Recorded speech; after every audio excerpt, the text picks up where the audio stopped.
127 ساڵ بە سەردەرکردنی یەکەم ڕۆژنامەی کوردیدا تێدەپەڕێت. هەرێمی کوردستان هەنگاوی باشی بڕیوە و نمونەیەکی جوانی ئازادی ڕادەربڕینی پێشکەشی دنیا کرد.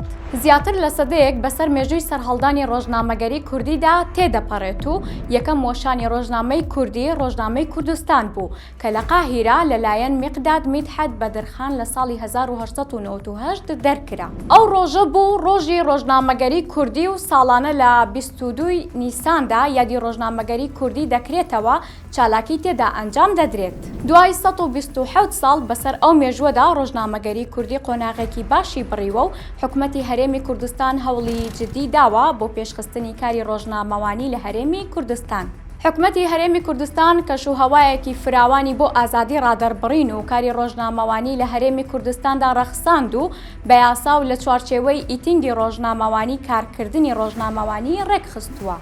ڕۆژنامەگەری کوردی لە هەر قۆناغ و سەردەمێکدا ڕۆڵی کاریگەر و گرنگی خۆی بینیوە، ئامرازێکی زیندوو گرنگ بووە بۆ پاراستنی زمان و ئەدەبیاتی نەتەوەییمان و هەمیشە خاوەن پەیامێکی ئینسانی و نەتەوەیی و نیشتیمانی بووە. لە ئێستادا لە هەرێمی کوردستان بەهۆی ئەو کەشوهەوا ئازادەوە بۆ کاری میدیایی ڕەخسێنراوە، سەدان دامەزراوەی میدیایی لە بینرا و بیسترا و نووسرا و ئەلکترۆنی بوونیان هەیە، ئازادانە کاری خۆیان دەکەن. ئەوەش ئەو ڕاستیە دەردەخات کە هەرێمی کوردستان پێشکەوتنی بەرچاوی بەڕووی دنیای دەرەوەدا بەخۆیەوە بینیوە. کردنەوەی دەیان بەشی میدیایی لە زانگۆ و پەیمانگاکانی هەرێمی کوردستان بۆ پێگەیاندنی کادری ڕاگەیاندن و ڕۆژنامەنووسی ئەکادیمی و سەرکەوتوو گرنگی دان بە پەرۆشی حکومەتی هەرێم دەردەخات بۆ ئەو بوارە هەستیارە دەردەخات.